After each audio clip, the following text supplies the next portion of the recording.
धर्म प्रेमी बंधुओं, मेरे इस चैनल में आपका स्वागत है।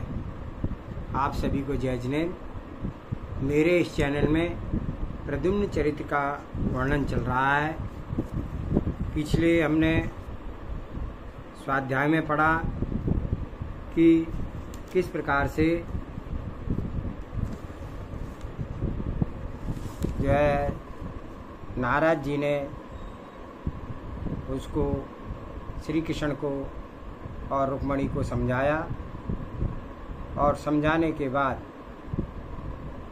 उन्होंने कहा कि मैं ढाई द्वीप में कहीं भी घूम सकता हूँ, इसलिए मैं तेरे पुत्र को अवश्य ढूंढूंगा। और ऐसा कह करके वह रुक्मणी को सांत्वना दे करके वहाँ से चले गए। उसके आगे का स्वाध्याय करते हैं। इससे पहले मंगलाचरण करते हैं। ओंकारं बिंदु संयुक्तं नित्यं ध्यायन्ति योगिने मुक्कामिदं मोक्षिदं चैव ओंकाराय नमो नमः। अविरल शब्द गणौगा प्रक्षालति सकल मूतल कलंका मुनि विपर्शित सीता सरस्वती हरतु नो दुर्तान अज्ञान तिमिर अंधानां ज्ञान अंजन शलाकया चक्षुरुन्मीलितं येन तस्मै श्री गुरुवे नमः। श्री परम गुरुवे नमः। परम्पराचार्य श्री गुरुवे नमः।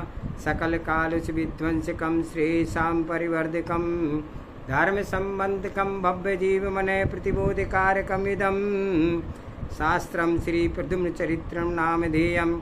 एतस्य मूल ग्रंथकर्तारा श्री सर्वज्ञ देवा तदुत्तर ग्रंथकर्तारा श्री सर्वगणधर देवा प्रतिगणधर देवा तेषां वचनासारेण आचार्य श्री सौम्य कीर्ति सूरिणां विरचितं मंगलम भगवान वीरो मंगलम गौतमो गणे मंगलम कुंद कुंदाद्योति जैन धर्मोस्तु मंगलम सर्वे श्रोता सावधानतः श्रवन्तु।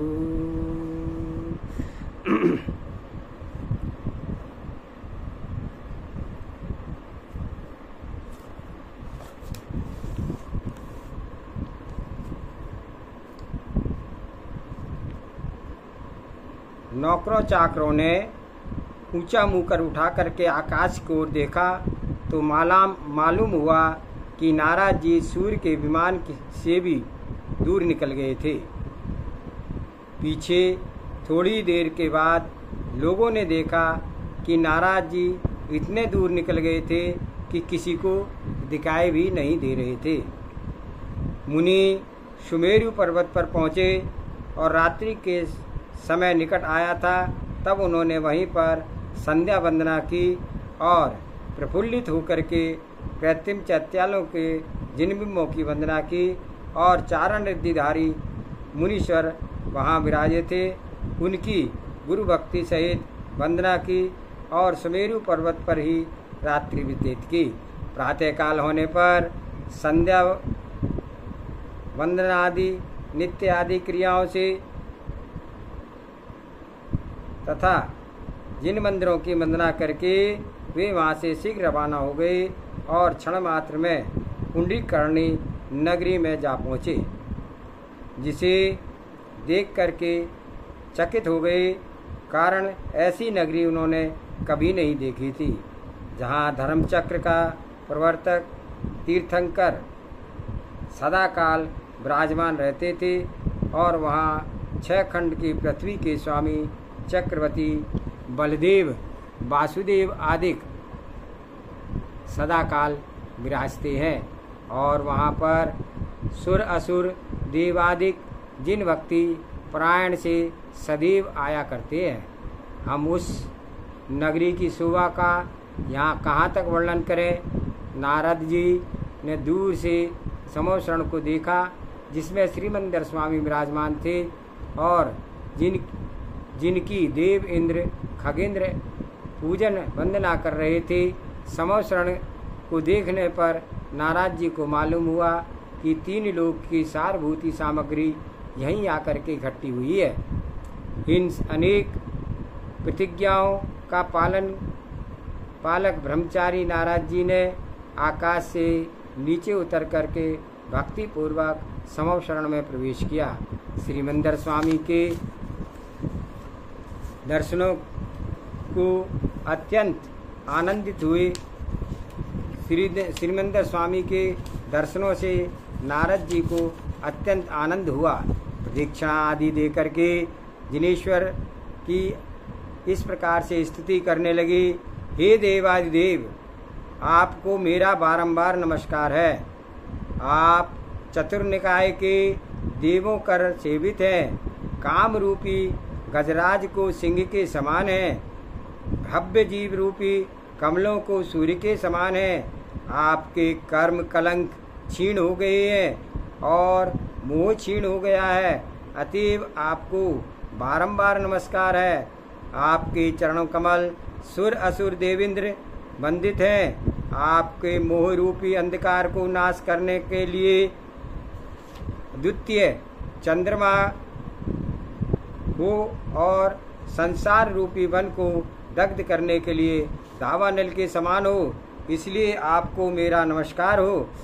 आप मोक्ष रूपी फल के अभिलाषी हो, केवल ज्ञान नेत्र के धारक हो, शाद माधवी के प्रकाशक हो और धर्म तीर्थ के स्वामी हो और मोक्ष पद को प्राप्त करने वाले हो, इसलिए आपको मेरा अष्टांग नमस्कार है।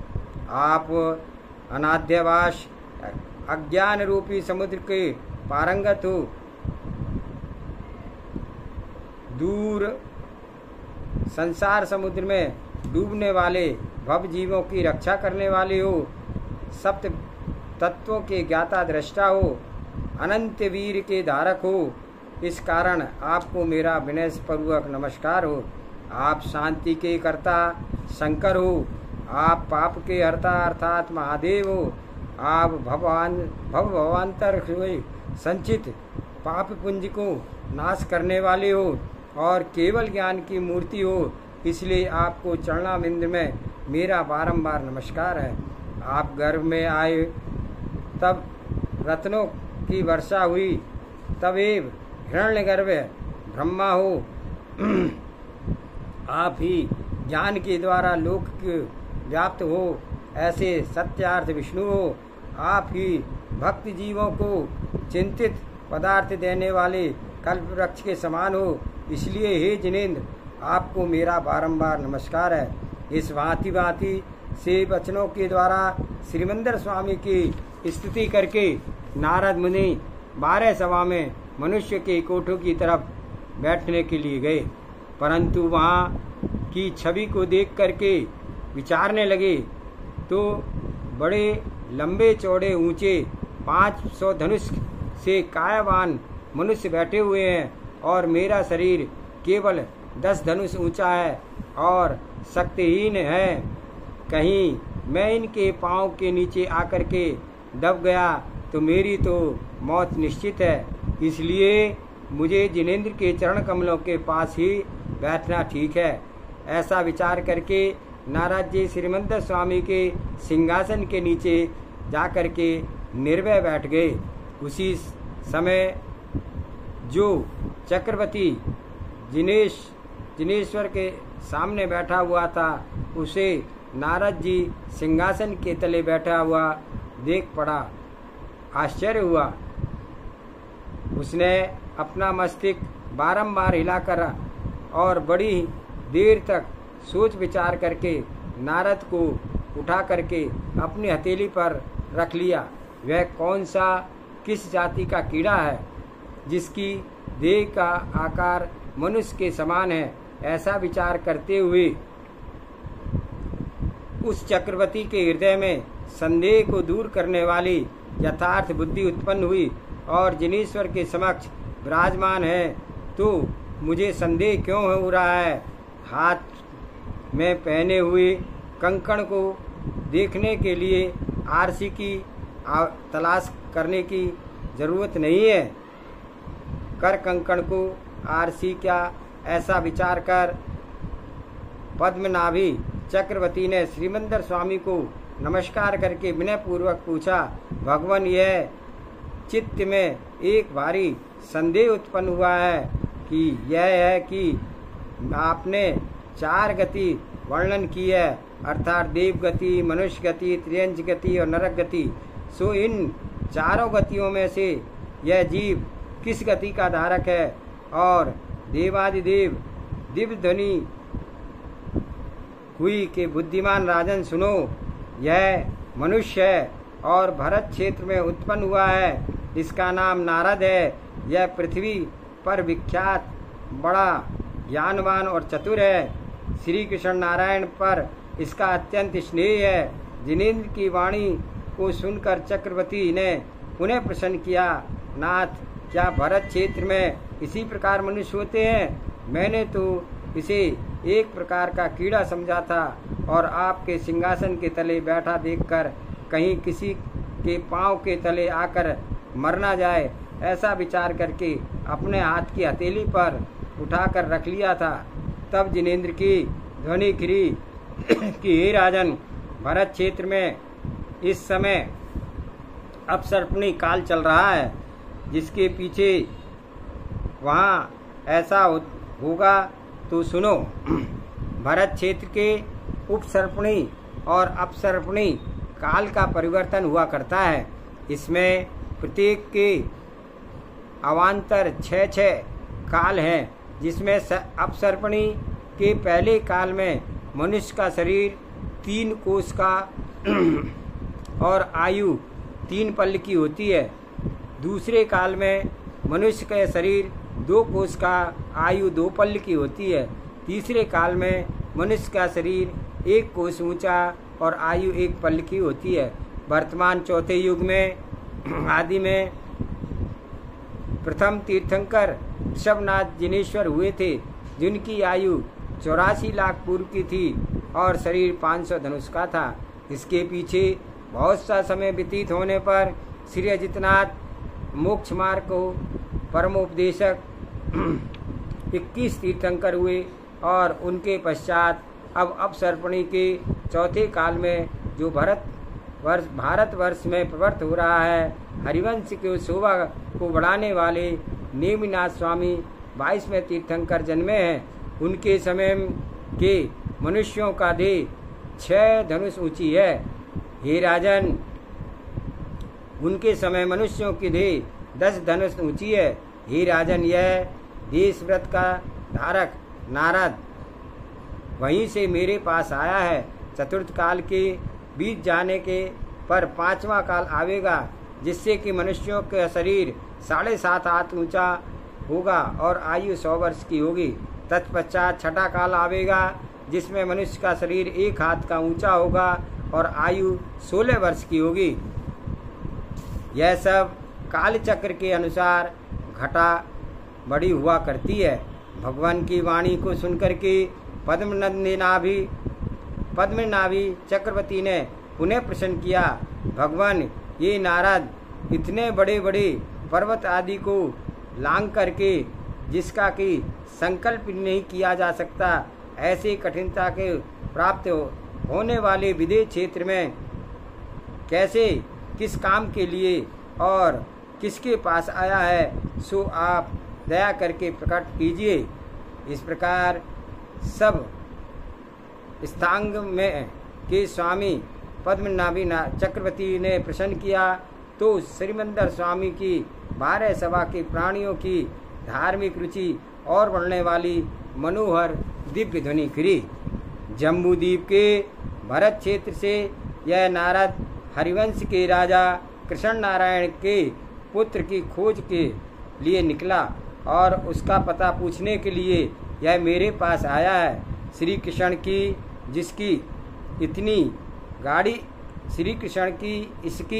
गाढ़ी प्रीति है कि जिसका चित्त उसके पुत्र के कारण हरण के खबर सुनकर के ही बहुत आकुलित हो रहा है।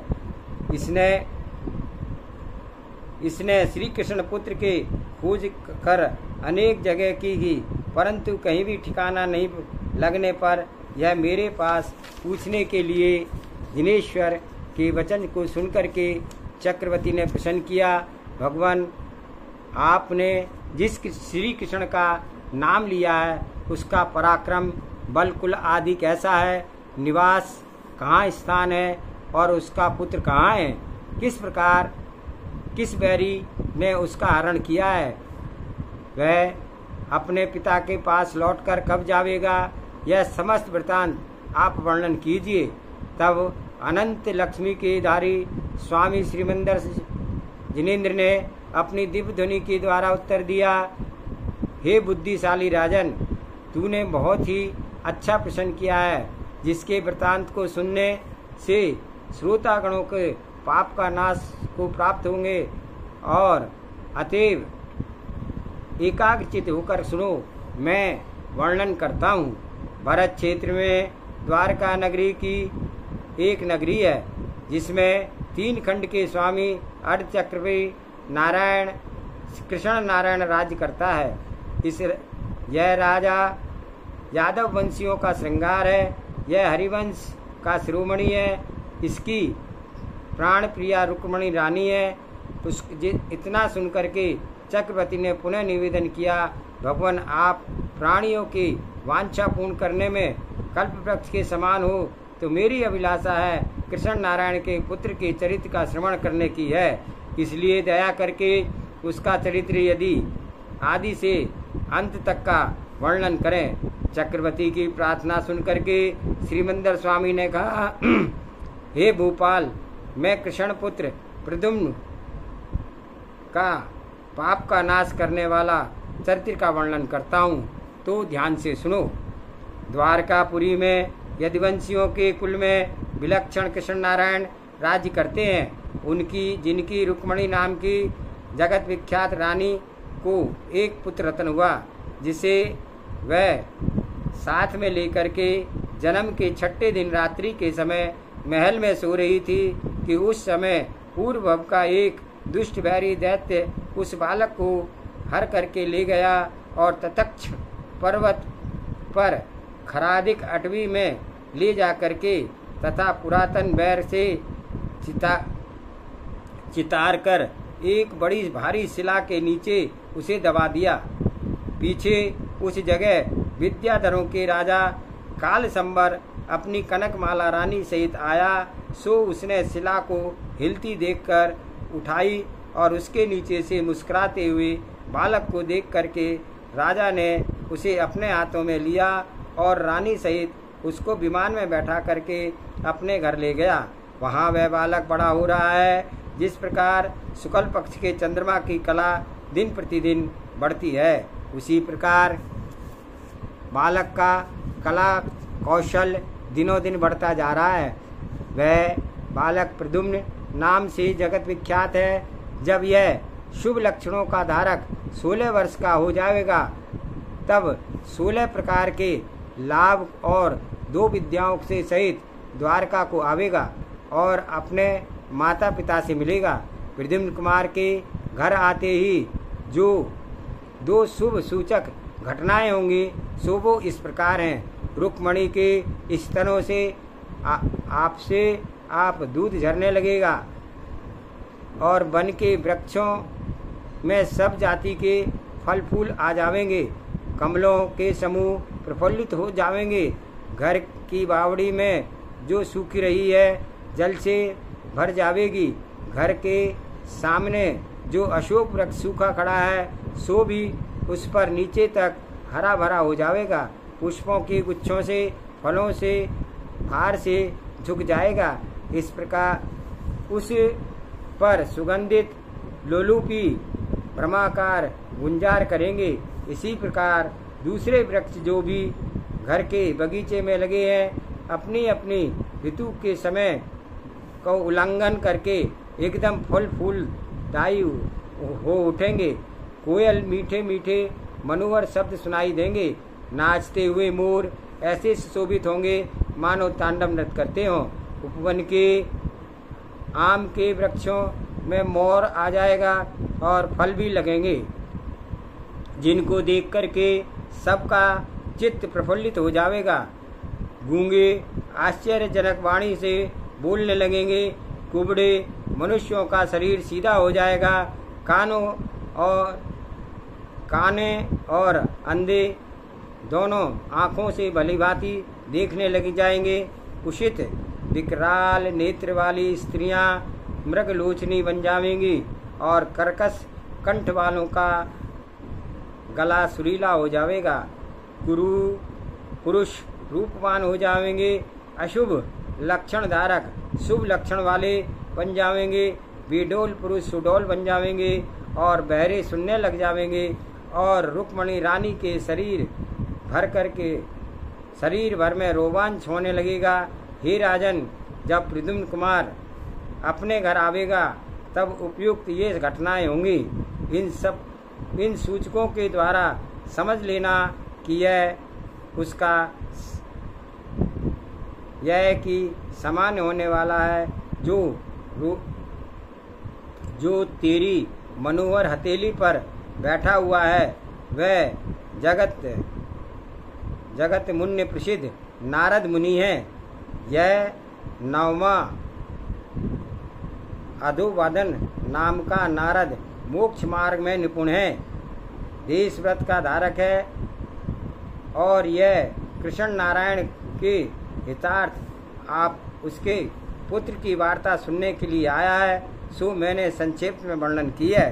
तब पद्मनंदी चक्रवर्ती ने श्रीमंदर स्वामी को नमस्कार करके निवेदन किया, हे कृपा सिंधु, आप दया करके कृष्ण पुत्र प्रद्युम्न कुमार के संपूर्ण वृतांत को सुनाने की कृपा करें और जन्मांतर में दैत्य के बैर होने का क्या कारण है और उसने उस समय क्या क्या पुण्य पाप वर्जन किए थे।